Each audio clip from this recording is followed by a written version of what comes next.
Hello बच्चों, dimensional formula में अभी तक हम लोग सीखे डायमेंशनल एनालिसिस कैसे करते हैं, किसी भी फिजिकल क्वांटिटी का डायमेंशनल फार्मूला कैसे निकालते हैं, प्रिंसिपल ऑफ होमोजेनिटी क्या है, किसी भी इक्वेशन से रिलेटेड अगर क्वेश्चन दिया हुआ हो तो उसको कैसे सॉल्व करेंगे।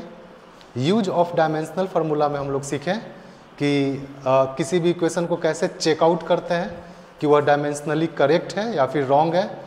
एरर की मेजरमेंट कैसे करते हैं उसके बारे में सीखें। अब नेक्स्ट हम लोग आज इस वीडियो में सीखेंगे सिस्टम के बारे में।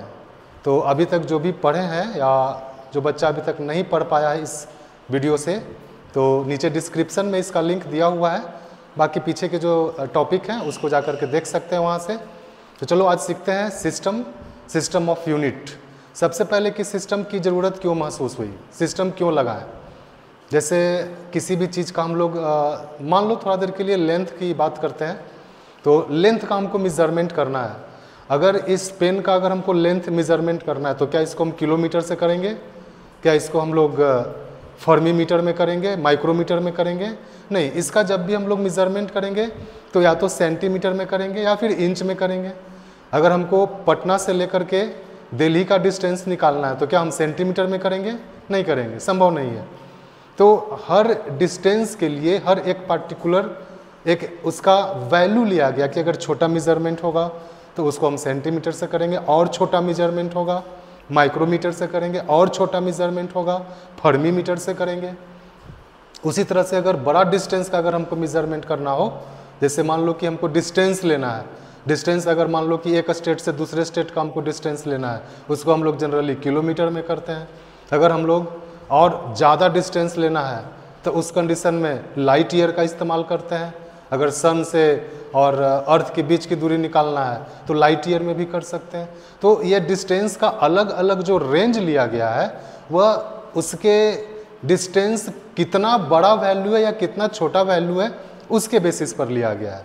दूसरा चीज़, अलग अलग क्षेत्र में अलग अलग यूनिट होती है। जैसे जो गांव देहात से बिलोंग करता होगा उसको पता होगा कि पहले पसेरी से हम लोग मास का मेजरमेंट करते थे, अभी केजी से हम लोग करते हैं। तो पसेरी जो होता है एक रीजनल वो यूनिट है जो कि किसी भी एक पत्थर को या फिर उसको मान लिया गया कि ये करीब करीब 5 kg के राउंड में होती है। तो अगर हम पसेरी से जा कर के हम इंग्लैंड में कहेंगे कि हमको कोई वस्तु इतना पसेरी दो, क्या वो हमको दे पाएगा? क्योंकि वो यहाँ का रीजनल वो यूनिट हो गया। तो इसके लिए क्या करना है हमको कि एक ऐसा सिस्टम बना देना है जो कि पूरे वर्ल्ड में मान हो, पूरे उसको देश में इसको वैलिड हो। तो सिस्टम का इसीलिए हमको ज़रूरत पड़ा, क्योंकि सिस्टम अगर नहीं होगा तो हम व्यापार नहीं कर पाएंगे, हम एक्सचेंज नहीं कर पाएंगे। क्योंकि हर चीज़ का एक यूनिट होगा, एक पार्टिकुलर उसकी मात्रा होगी, तभी उससे हम किसी भी चीज़ को एक्सचेंज कर सकते हैं या फिर उसको हम लोग व्यापार में, इकोनॉमिक्स में उसको हम लोग इस्तेमाल कर सकते हैं। तो अभी फ़िलहाल हम लोग के पास 3 सिस्टम है, तो एक एक करके देखते हैं सिस्टम क्या है और सिस्टम में किस चीज़ का कैसे मेजरमेंट करते हैं। तो सिस्टम अगर पढ़ोगे तो इसमें पहला हो जाएगा CGS सिस्टम। C फॉर हो गया सेंटीमीटर, G फॉर हो गया ग्राम और S फॉर हो गया सेकेंड। सेंटीमीटर है दैट मीन्स कि यह लेंथ का मेजरमेंट करेगा, ग्राम है दैट मीन्स यह मास का मेजरमेंट करेगा, सेकेंड है दैट मीन्स कि यह टाइम का मेजरमेंट करेगा। उसी तरह से दूसरा जो है FPS सिस्टम। FPS सिस्टम में F जो है यह फुट हो गया या इसी को हम लोग फीट बोलते हैं, P हो गया पाउंड जिसको हम लोग LB से डिनोट करते हैं, और S जो हो गया सेकेंड हो गया। इसमें फीट जो हुआ यह लेंथ का मेजरमेंट करेगा, पाउंड जो हो गया मास का मेजरमेंट करेगा, सेकेंड जो हो गया टाइम का मेजरमेंट करेगा। और तीसरा सिस्टम जो है वह MKS सिस्टम है। MKS सिस्टम, M फॉर यहाँ मीटर हो गया, K for kilogram and S for second. Metre है तो यह लेंथ का मेजरमेंट करेगा, किलोग्राम है मास का मेजरमेंट करेगा, सेकेंड है यह टाइम का मेजरमेंट करेगा। देख रहे हो कि तीनों जो सिस्टम है इसमें तीनों में 3 फंडामेंटल क्वांटिटी को बेसिकली लिया गया, मास, लेंथ, टाइम। अगर CGS सिस्टम में अगर हम मेजरमेंट करेंगे तो मास को जब भी मेजरमेंट करेंगे ग्राम से करना होगा, लेंथ को जब भी मेजरमेंट करेंगे सेंटीमीटर से करना होगा, और टाइम का जब भी मेजरमेंट करेंगे तो सेकंड से करना होगा। उसी तरह से अगर एफपीएस सिस्टम की बात करें तो इसमें लेंथ का मेजरमेंट जब भी करेंगे तो फीट से करेंगे, मास का मेजरमेंट जब भी करेंगे पाउंड से करेंगे, टाइम का मेजरमेंट सेकंड से करेंगे। एमकेएस सिस्टम जो है इसमें एम फॉर मीटर, के for kilogram and S for second. That means कि लेंथ का मेजरमेंट एमकेएस सिस्टम में मीटर से करना है, मास का मेजरमेंट किलोग्राम से करना है, और टाइम का मेजरमेंट सेकंड से करना है। ये इतना फिक्स है कि अगर इस सिस्टम में आएंगे तो इसी सिस्टम में हमको पार्टिकुलरली सेंटीमीटर ग्राम सेकंड से करेंगे, फीट पाउंड सेकंड से करेंगे, या फिर मीटर केजी और सेकंड से करेंगे। अब इसमें यूनिट निकाल करके देखते हैं हम लोग किसी भी फिजिकल क्वांटिटी का कि यूनिट निकलता कैसे है। तो यूनिट निकालने के लिए क्या करेंगे, जैसे सपोज करो कि पहले तुम सीजीएस सिस्टम में आओ, सीजीएस सिस्टम, तो सीजीएस सिस्टम से इतना तो हमको समझ में आ गया कि सेंटीमीटर ग्राम और सेकंड, यानी कि लेंथ मास और टाइम का मेजरमेंट हम लोग सेंटीमीटर ग्राम और सेकंड से करेंगे। अब सपोज करो तुमको निकालना है वेलोसिटी का, कि वेलोसिटी का क्या यूनिट होगा सीजीएस सिस्टम में। फॉर्मूला याद है, velocity is equal to displacement upon time. तो डिस्प्लेसमेंट है, डिस्प्लेसमेंट किस चीज़ का मेजरमेंट करेगा, लेंथ का मेजरमेंट करेगा, और सीजीएस सिस्टम में लेंथ का मेजरमेंट हम लोग किस चीज़ से करते हैं, सेंटीमीटर से, तो सेंटीमीटर पर सेकंड हो जाएगा, टाइम का मेजरमेंट सेकंड हो गया। उसी तरह से मान लो एक्सेलरेशन का तुमको निकालना है, तो एक्सेलरेशन की क्या फॉर्मूला होती है, वेलोसिटी अपॉन टाइम। तो वेलोसिटी का ऑलरेडी हम लोग निकाल चुके हैं, सेंटीमीटर पर सेकंड और बटा सेकंड हो जाएगा, तो यह क्या हो जाएगा, सेंटीमीटर पर सेकंड स्क्वायर। उसी तरह से फोर्स का निकाल करके देखते हैं, फोर्स बराबर कितना होता है, मास इंटू एक्सीलरेशन। तो मास है, तो मास का मेजरमेंट सीजीएस सिस्टम में किस चीज़ से करेंगे, ग्राम से करेंगे, तो इसको हम लोग लिख देंगे ग्राम इंटू एक्सीलरेशन। तो एक्सीलरेशन का मेजरमेंट किससे करेंगे, सेंटीमीटर पर सेकेंड स्क्वायर से, यानी कि फोर्स का यूनिट हो गया तो ग्राम सेंटीमीटर पर सेकेंड स्क्वायर। इसी तरह से किसी भी फिजिकल क्वांटिटी का देगा तो उसमें हम लोग देख लेंगे कि मास का मेजरमेंट करना है, लेंथ का मेजरमेंट करना है, टाइम का मेजरमेंट करना है, और उसी के अनुसार इसको पुट करके सॉल्व कर लेंगे। तो फोर्स का यूनिट कितना हो गया, ग्राम सेंटीमीटर पर सेकेंड स्क्वायर, और इसी को हम लोग दूसरे नाम से जानते हैं डाइन। सीजीएस सिस्टम में फोर्स का जो यूनिट हुआ वह ग्राम सेंटीमीटर पर सेकेंड स्क्वायर हुआ, या इसी को हम लोग क्या बोलेंगे, डाइन बोलेंगे। दोनों यूनिट चलता है। अब फिर यहाँ से सवाल उठता है कि वन डाइन फोर्स, अगर डाइन लिखे हुए अगर इसके पहले कुछ नहीं है दैट मीन्स कि वन है, तो वन डाइन फोर्स किस फोर्स को कहेंगे, कितना हम बल लगाएंगे तो वह वन डाइन फोर्स कहलाएगा। तो यहाँ हम डाइन किसके बदले में रखे हैं, डाइन हम रखे हैं ग्राम गुने सेंटीमीटर पर सेकेंड स्क्वायर के बदले में।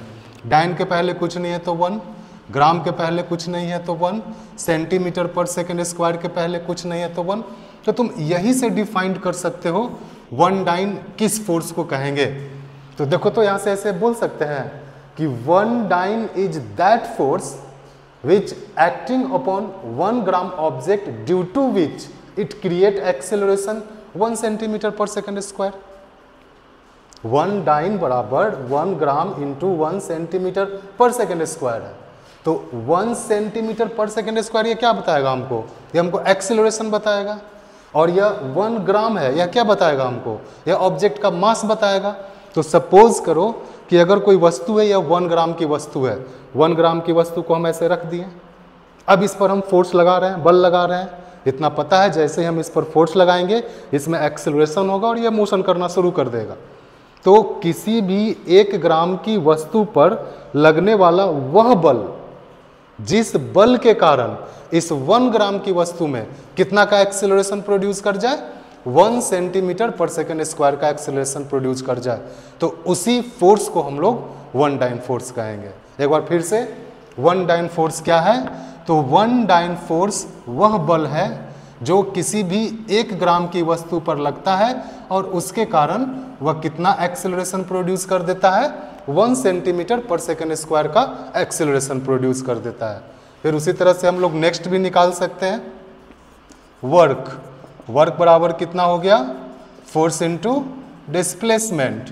तो फोर्स है तो फोर्स के बदले में हम लोग क्या लिख सकते हैं, डायरेक्ट डाइन लिख सकते हैं, तो यह डाइन हो गया, इनटू डिस्प्लेसमेंट है तो सीजीएस की बात हो रही है, तो सीजीएस में हम लोग डिस्प्लेसमेंट को किसी से मेजरमेंट करते हैं, सेंटीमीटर से, तो वर्क का यूनिट हो गया डाइन इनटू सेंटीमीटर, यानी डाइन सेंटीमीटर इसको बोलेंगे, या इसी को हम लोग अर्ग के नाम से भी जानते हैं, ठीक है। यानी कि वर्क का जो यूनिट हुआ तो तुम डाइन सेंटीमीटर भी बोल सकते हो और अर्ग भी बोल सकते हो। फिर तुमसे पूछेगा कि अगर कोई वस्तु अगर 1 अर्ग वर्क किया तो इसका क्या मतलब हुआ, कितना वर्क डन करेगा, तो उसको हम 1 अर्ग वर्क डन कहेंगे। तो फिर से अर्ग हम किसके बदले में रखे हैं, अर्ग हम रखे हैं डाइन इंटू सेंटीमीटर के बदले में। अर्ग के पहले कुछ नहीं है 1, डाइन के पहले कुछ नहीं है 1, सेंटीमीटर के पहले कुछ नहीं है तो 1। तो अब यहाँ से फिर हम 1 अर्ग को डिफाइन कर सकते हैं। देखो तो 1 अर्ग कितने के बराबर है, 1 डाइन गुने 1 सेंटीमीटर। इसका क्या मतलब हुआ, अभी हम लोग को पता चल चुका है कि 1 डाइन कितना फोर्स है। तो इस 1 ग्राम की वस्तु पर हम क्या किए कि इस पर हम 1 डाइन फोर्स लगाएं। अब जैसे ही इस पर 1 डाइन का फोर्स लगाएंगे ये ऑब्जेक्ट डिस्प्लेसमेंट करना शुरू करेगा, विस्थापन होना शुरू करेगा, अपनी पोजीशन चेंज करना शुरू करेगा। तो अगर किसी 1 ग्राम की वस्तु पर 1 डाइन का अगर हम फोर्स लगाते हैं और 1 डाइन का फोर्स लगाने के उपरांत वह वस्तु कितना डिस्प्लेसमेंट शोज कर दे, 1 सेंटीमीटर का डिस्प्लेसमेंट शो कर दे, तो उस दौरान उस वस्तु के द्वारा किया गया कार्य जो है वह 1 अर्ग वर्क कहलाएगा। यानी कि 1 अर्ग वर्क क्या है, तो यह 1 अर्ग वैसा वर्ग है किसी भी वस्तु के द्वारा किया गया जो उस वस्तु पर कितना फोर्स लगाता है, 1 डाइन फोर्स लगाता है, और 1 डाइन फोर्स लगाने के बाद उस वस्तु में कितना का डिस्प्लेसमेंट आ जाता है, 1 सेंटीमीटर का। तो यहाँ से 1 डाइन क्या है, 1 अर्ग क्या है, ये समझ में आ गया होगा। बहुत ही सिंपल सा कॉन्सेप्ट है। 1 ग्राम की वस्तु ले लेंगे, इस 1 ग्राम की वस्तु को हम रख देंगे। अब इस 1 ग्राम की वस्तु पर यहाँ से फोर्स लगाएंगे। अगर इस 1 ग्राम की वस्तु पर फोर्स लगाएं और फोर्स लगाने के बाद इस वस्तु में अगर 1 सेंटीमीटर पर सेकेंड स्क्वायर का एक्सेलरेशन आ जाता है, तब इधर से जो हम बल लगाएं उसको हम 1 डाइन बल कहेंगे। और 1 डाइन बल लगने के कारण उस वस्तु में अगर 1 सेंटीमीटर का डिस्प्लेसमेंट आ जाता है तो उस कंडीशन में उसके द्वारा जो कार्य किया जाएगा उसको हम लोग 1 अर्ग वर्क बोलेंगे। क्लियर। तो इसी तरह से हम लोग सीजीएस में निकालेंगे, और भी जो फिजिकल क्वांटिटी होगा उसको निकाल सकते हैं। दूसरा में आते हैं एफपीएस सिस्टम। तो एफपीएस सिस्टम जो है, इस एफपीएस सिस्टम में पता है तुमको कि F फॉर फीट हो गया, दैट मीन्स लेंथ का मेजरमेंट, P फॉर पाउंड हो जाएगा, S फॉर सेकेंड हो जाएगा। तो इसमें भी निकाल सकते हो, जैसे मान लो वेलोसिटी का निकालना है तो वेलोसिटी इज इक्वल टू हो जाएगा डिस्प्लेसमेंट अपॉन टाइम। अब चूंकि एफपीएस की बात हो रही है तो एफपीएस में डिस्प्लेसमेंट यानी लेंथ का मेजरमेंट किस चीज से करेंगे, तो लेंथ का मेजरमेंट फीट से करेंगे, तो फीट पर सेकेंड हो जाएगा। एक्सीलरेशन का अगर निकालेंगे तो वेलोसिटी अपॉन टाइम, तो वेलोसिटी है तो फीट पर सेकेंड बटा सेकेंड यानी कि फीट पर सेकेंड स्क्वायर हो जाएगा। फोर्स का निकालेंगे, फोर्स तो फोर्स हो जाएगा मास इनटू एक्सीलरेशन। मास का मेजरमेंट पाउंड से करेंगे, एलबी से डिनोट करते हैं, एक्सीलरेशन है फीट पर सेकेंड स्क्वायर। इसी तरह से हम लोग जो कोई भी फिजिकल क्वांटिटी देगा देख लेना है कि अगर एफपीएस में कह रहा है तो लेंथ के लिए फीट, मास के लिए पाउंड, टाइम के लिए सेकेंड। एमकेएस का मेजरमेंट करते हैं तो एमकेएस सिस्टम में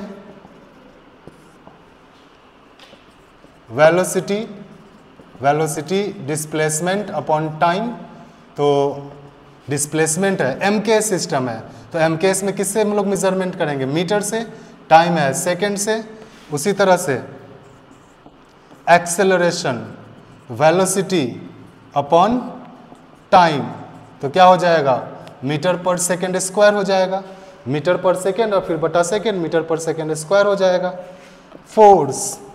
फोर्स का क्या हो जाएगा, मास इनटू एक्सेलरेशन। मास है तो मास के बदले में केजी लिख देंगे, एक्सेलरेशन के बदले में मीटर पर सेकेंड स्क्वायर लिख देंगे, और इसी को हम लोग न्यूटन भी बोलते हैं। तुम लोग पढ़ा होगा, 9th 10th में भी पढ़ा होगा, फोर्स का यूनिट एमके सिस्टम में न्यूटन लेते हैं, जबकि फोर्स का यूनिट सीजीएस सिस्टम में क्या लेते हैं, सीजीएस सिस्टम में डाइन लेते हैं, और एफपीएस सिस्टम में पॉन्डल लेते हैं, है ना। तो अब फिर से यहाँ पूछ देगा कि 1 न्यूटन, किस बल को 1 न्यूटन हम बोलेंगे, 1 न्यूटन कितना बल है, कितना बल हम लगाएंगे, तब उसको हम 1 न्यूटन फोर्स कहेंगे।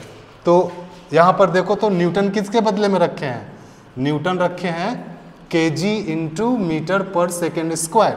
न्यूटन के पहले कुछ नहीं है 1, केजी के पहले कुछ नहीं है 1, मीटर पर सेकेंड। अब यहीं से देखो तो 1 न्यूटन को फिर हम डिफाइन कर सकते हैं कि 1 न्यूटन वह बल है, 1 न्यूटन बराबर 1 KG into 1 metre per second square, यानी कि 1 न्यूटन वह बल है जो किसी भी 1 केजी वस्तु पर लगने के बाद इसमें कितना का एक्सेलरेशन प्रोड्यूस कर दे, 1 मीटर पर सेकेंड स्क्वायर का एक्सेलरेशन प्रोड्यूस कर दे। यानी कि कह सकते हैं कि 1 newton is that force which acting on 1 kg object due to which it create acceleration 1 metre per second square. 1 kg की वस्तु पर लगने वाली वह बल जिसके कारण उस वस्तु में कितना का एक्सेलरेशन प्रोड्यूस कर जाए, 1 मीटर पर सेकेंड स्क्वायर का एक्सेलरेशन प्रोड्यूस कर जाए, तो उसी फोर्स को हम लोग 1 न्यूटन फोर्स कहेंगे। नेक्स्ट में आते हैं वर्क। वर्क बराबर फोर्स इनटू डिस्प्लेसमेंट। फोर्स हो गया तो न्यूटन, डिस्प्लेसमेंट हो गया मीटर, और इसी को हम लोग जूल बोलते हैं। यानी कि वर्क का फिर 2 यूनिट हो जाएगा, एक को हम लोग न्यूटन मीटर बोलेंगे या फिर इसी को हम लोग जूल कहेंगे। फिर पूछेगा तुमसे कि बताओ 1 जूल कितना वर्क डन को कहेंगे। 1 जूल, अगर कोई वस्तु 1 जूल वर्क कर रहा है तो कितना वो वर्क करेगा, तब उसको हम 1 जूल वर्क कहेंगे। तो जूल किसके बदले में रखे हैं, न्यूटन इंटू मीटर। तो यहाँ 1 हो जाएगा, यहाँ 1 हो जाएगा, यहाँ 1 हो जाएगा। अब यहाँ से हम डिफाइन कर देंगे 1 जूल कितना वर्क है। तो किसी भी वस्तु पर अगर हम 1 न्यूटन का फोर्स लगाते हैं और 1 न्यूटन का फोर्स लगाने के बाद उस वस्तु में कितना का डिस्प्लेसमेंट आ जाए, कितना से वो अपनी दूरी को चेंज कर दे 1 मीटर से, तो उस दौरान उस वस्तु के द्वारा किया गया कार्य को ही 1 जूल वर्क कहेंगे। यानी कि 1 जूल वर्क जो है वैसा वर्क डन किसी भी वस्तु के द्वारा किया गया जो किसी भी वस्तु पर 1 न्यूटन का बल लगने के बाद वह वस्तु जो है 1 मीटर का डिस्प्लेसमेंट सोर्स कर दे। ये देखो ये एमके सिस्टम है ना, इसी को हम लोग फिर मॉडिफाइड करके मॉडर्न युग में अभी के लिए इसको हम लोग एसआई सिस्टम, इसी का मॉडिफिकेशन है एसआई सिस्टम। एसआई सिस्टम जो हो गया इंटरनेशनल सिस्टम, वो ऑल ओवर वर्ल्ड में मान है। और एसआई सिस्टम सबसे व्यवहारिक जो सिस्टम है वो एसआई सिस्टम है, एमके सिस्टम है, क्योंकि वर्ल्ड वाइड जितना भी हम लोग मेजरमेंट करते हैं वह एमके सिस्टम में ही बेसिकली किया जाता है और सारे कंट्री में ये मान्य भी है, इसलिए इसको हम लोग इंटरनेशनल सिस्टम भी कहते हैं। यह एसआई सिस्टम को प्रैक्टिकल सिस्टम के नाम से भी जानते हैं, इसको हम लोग इलेक्ट्रिकल सिस्टम के नाम से भी जानते हैं, क्योंकि इलेक्ट्रिसिटी से रिलेटेड भी जो फिजिकल क्वांटिटी होता है उसका मेजरमेंट हम लोग एसआई सिस्टम में करते हैं।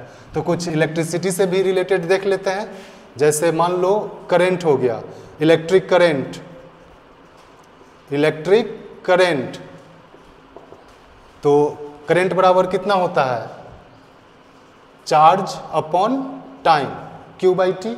तो चार्ज है तो चार्ज के बदले में कूलॉम्ब लिखेंगे और टाइम के बदले में सेकंड लिखेंगे, और इसी को हम लोग एम्पियर के नाम से भी जानते हैं। उसी तरह से V बराबर IR पढ़ा होगा ओम्स लॉ से, जहाँ पर V इलेक्ट्रिक पोटेंशियल है, I इलेक्ट्रिक करंट है और R रेजिस्टेंस है।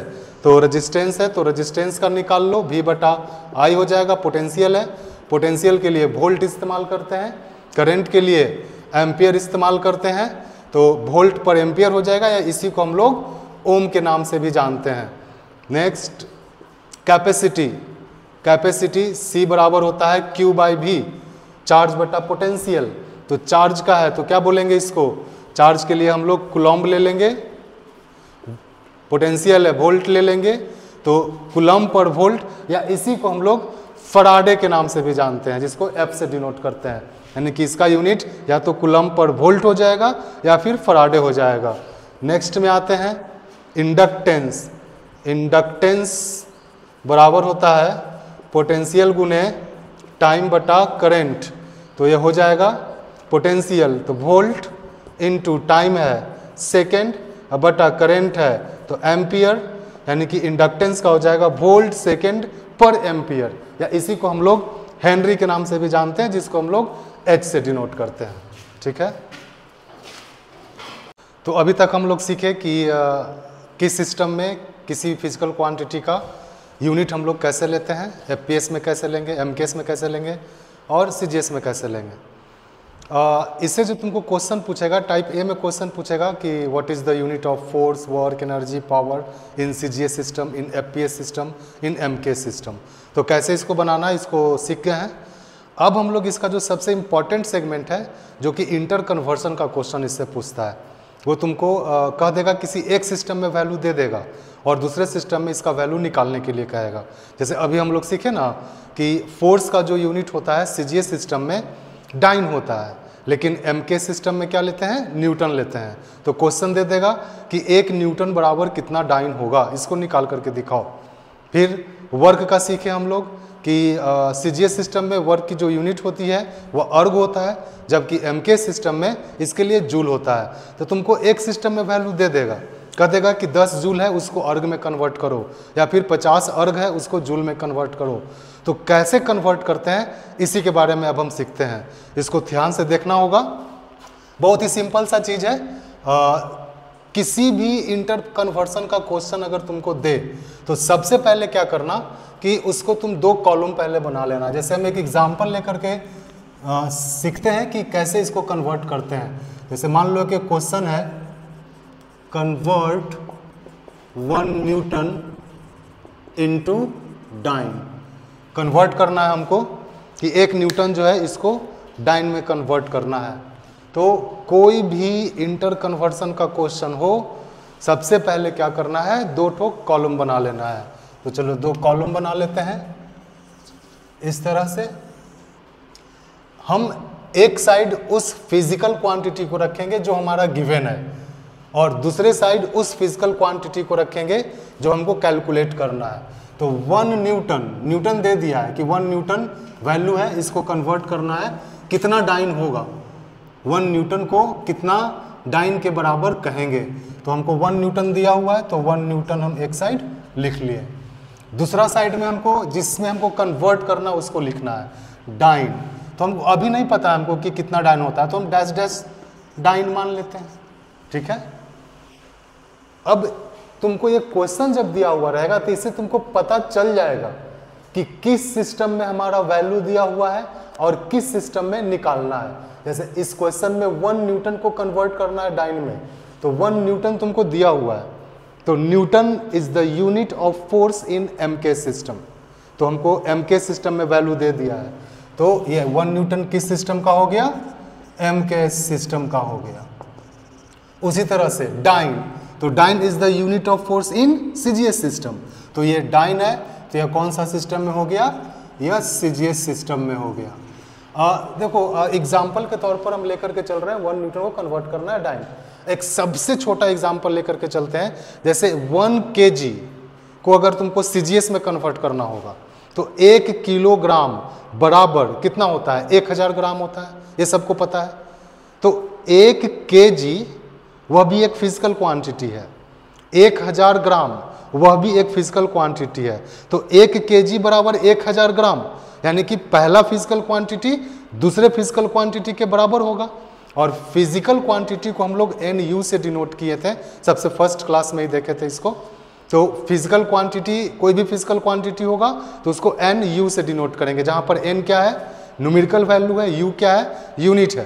फिजिकल क्वांटिटी किसको कहते हैं, विच कैन बी मेजर्ड, जिसको हम माप तोल सकते हैं।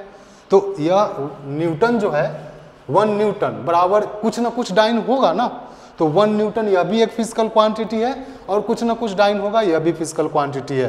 तो हम जो हमको निकालना है उसको हम N1 U1 मान लेते हैं और जो हमको गिवन वैल्यू है उसको हम N2 U2 मान लेते हैं। जो गिवन वैल्यू है हमारा उसको U2 मान लेते हैं।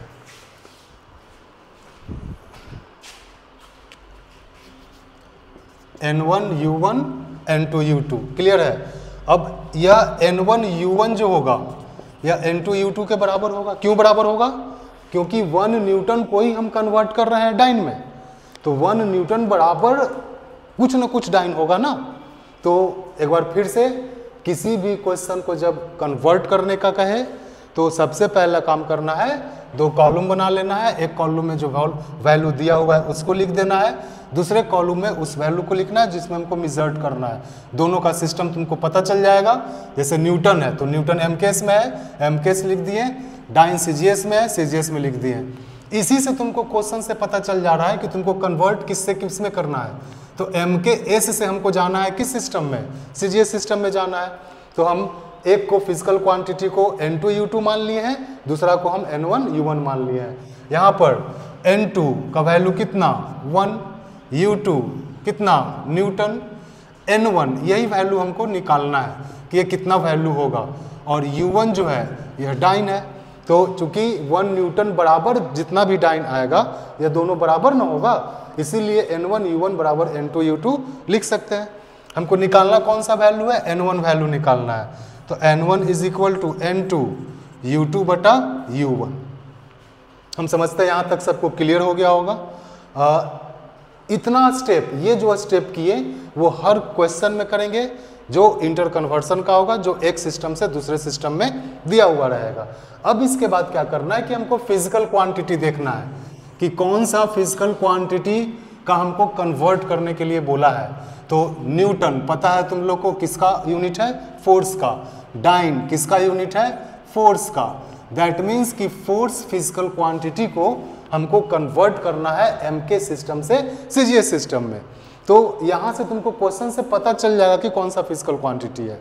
जैसे दे देता कि 10 अर्ग बराबर कितना जूल होगा, तो अर्ग और जूल दोनों किसका यूनिट है, वर्क का है, तो वर्क का पता चल जाएगा। तो फिजिकल क्वांटिटी जैसे ही तुमको पता चले उसके बाद क्या करना है कि उस फिजिकल क्वांटिटी का डायमेंशनल फॉर्मूला लिख लेना है। तो चूंकि कौन सा फिजिकल क्वांटिटी था, फोर्स था, तो फोर्स का डायमेंशनल फॉर्मूला लिख लेंगे। तो dimensional formula of force, force का डायमेंशनल फॉर्मूला कितना होता है, ml t पर power -2। That means force depends on mass, length and time. तो देखो U2 एमके सिस्टम में यूनिट है न्यूटन, U1 सीजीएस सिस्टम में है, डाइन है, लेकिन दोनों का दोनों तो फोर्स ही है ना। तो यह U2 और U1 इस मास, लेंथ और टाइम के टर्म पर डिपेंड्स करेगा। तो अब U2 और U1 को हम लोग डायमेंशन के फॉर्मूला के फॉर्म में लिखेंगे।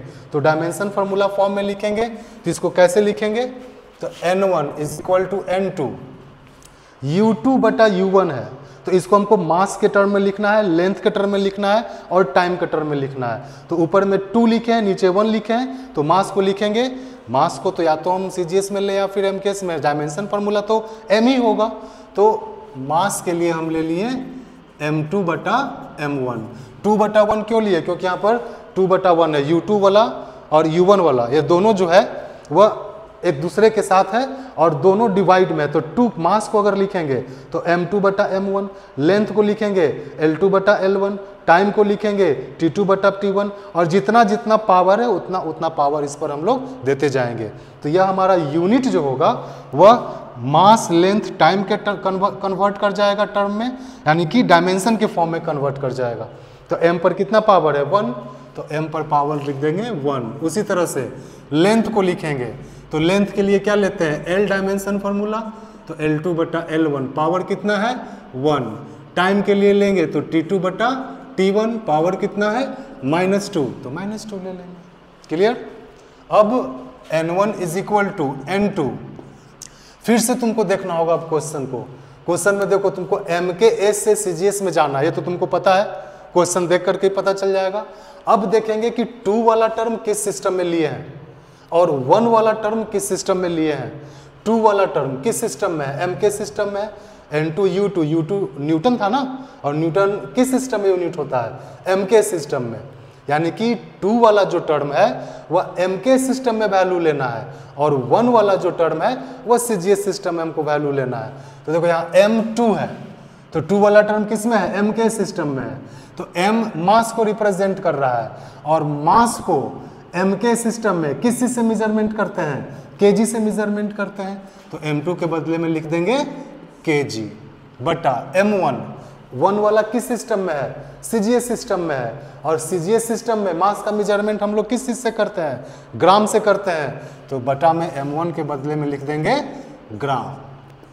सिमिलरली उसी तरह से L2, 2 वाला टर्म mk सिस्टम में है, L लेंथ का मेजरमेंट कर रहा है, तो लेंथ का मेजरमेंट mk सिस्टम में किससे करेंगे? मीटर से करेंगे, तो मीटर लिख देंगे। अब बटा L1, 1 वाला हमको सीजीएस सिस्टम में है, और सीजीएस सिस्टम में लेंथ का मेजरमेंट किससे करते हैं? सेंटीमीटर से, तो सेंटीमीटर लिख देंगे। पावर 1 तो 1, टाइम तो दोनों सेम रहेगा, तो सेकेंड बटा सेकेंड हो जाएगा, -2 सेकेंड, सेकेंड कैंसिल, खत्म हो गया वो। अब नेक्स्ट में आते हैं, तो n1 बराबर n2। अब यहाँ से देखो कभी कभी कंफ्यूजन ये हो जाती है कि केजी को ग्राम में कन्वर्ट करें कि ग्राम में केजी को कन्वर्ट करें। इसमें कंफ्यूजन नहीं करना है, ये तुमको स्पष्ट हो जाएगा, पता चल जाएगा क्वेश्चन से ही। क्वेश्चन से ही हमको स्पष्ट पता चल रहा है, convert 1 newton into dyne, that means कि हमको एमके सिस्टम में वैल्यू दिया हुआ है, सीजीएस में ले जाना है, यानी कि हमको किस सिस्टम से किस सिस्टम में जाना है? MKS से सीजीएस में जाना है। अच्छा, MKS से सीजीएस में जाना है का क्या मतलब हुआ? इसका मतलब ये हुआ कि जो मीटर में होगा उसको हमको सेंटीमीटर में कन्वर्ट कर देना है, जो किलोग्राम में है उसको हमको ग्राम में कन्वर्ट कर देना है। सेकंड तो सेकंड है ही, तो सेकंड का तो काम खत्म है। तो अब इसको कन्वर्ट करते हैं, तो कन्फर्म हो केजी को ग्राम में कन्वर्ट करना है कि ग्राम को केजी में कन्वर्ट करना है। तो यहाँ पर हम लोग केजी को ग्राम में कन्वर्ट करेंगे। केजी को ग्राम में क्यों कन्वर्ट करेंगे? क्योंकि हमको MKS से सीजीएस में जाना है, तो केजी को ग्राम में कन्वर्ट कर दो, तो 1 केजी में कितना ग्राम? 10⁻³ ग्राम। अब बताइए, ऑलरेडी हमारा सीजीएस में है ही, इसको हम छोड़ देंगे। ग्राम मीटर, 1 मीटर में कितना सेंटीमीटर? 10⁻² सेंटीमीटर, बटा सेंटीमीटर पावर कितना? 1 सेंटीमीटर, सेंटीमीटर, ग्राम, ग्राम से कैंसिल, तो n1 इज इक्वल टू हो गया n2 इंटू 10⁻³ इंटू 10⁻², तो n1 बराबर हो जाएगा n2 इंटू 10⁵। अब n2 देखो, n2 का वैल्यू कितना था? 1 था, यानी कि n1 बराबर 1 इंटू 10⁵, यानी n1 बराबर हो गया 10⁵। अब हमको यहाँ से पता चल गया कि n1 कितने के बराबर होगा? 10⁵। दैट मीन्स कि 1 न्यूटन कितने के बराबर होता है? तो 10⁵ डाइन के बराबर होता है। इसी तरह से हम लोग कोई भी क्वेश्चन को बनाएंगे जो इंटर कन्वर्सन का हो, जो एक सिस्टम में दिया हुआ है दूसरे सिस्टम में कन्वर्ट करने के लिए कहता है। तो अब हम समझते हैं कि समझ गया होगा, सीख गया होगा कैसे कन्वर्ट करते हैं। तुम लोग के लिए क्वेश्चन है, कन्वर्ट 10 जूल इनटू अर्ग। इस क्वेश्चन को ट्राई करना, इसको पहले समझ लेना, उसके बाद इस क्वेश्चन को ट्राई करना बनाने के लिए कह रहा है 10 जूल को अर्ग में कन्वर्ट करना है। फिर से क्या करेंगे? 2 कॉलम बना लेंगे, एक साइड लिख देंगे 10 जूल, दूसरे साइड लिख देंगे अर्ग। तो अब ये 10 जूल, इसका मतलब ये कौन सिस्टम में दिया हुआ है? ये तुमको MKS सिस्टम में दिया हुआ है, अर्ग में कन्वर्ट करना है, यानी कि सीजीएस सिस्टम में ले जाना है इसको। तो फिर से n1u1 n2u2 मान लेना, n1u1 बराबर n2u2 कर लेना, n1 बराबर n2u2 बटा u1 कर लेना। अब चूंकि फिजिकल क्वांटिटी हमारा वर्क है, तो अब डायमेंशन फार्मूला किसका लिखेंगे? वर्क का लिखेंगे। वर्क का डायमेंशनल फार्मूला ml²t⁻², फिर उसको हम लोग अरेंज कर लेंगे n2 बटा n1 के फॉर्म में, और फिर उसको सॉल्व कर लेंगे। इस क्वेश्चन से स्पष्ट है कि 10 जूल को अर्ग में कन्वर्ट करना है, दैट मीन्स कि इसमें भी हमको कहाँ जाना है? MKS से सीजीएस में जाना है। और एक और क्वेश्चन तुम लोग ट्राई करना जो कि सीजीएस से MKS में ले जाना है, जैसे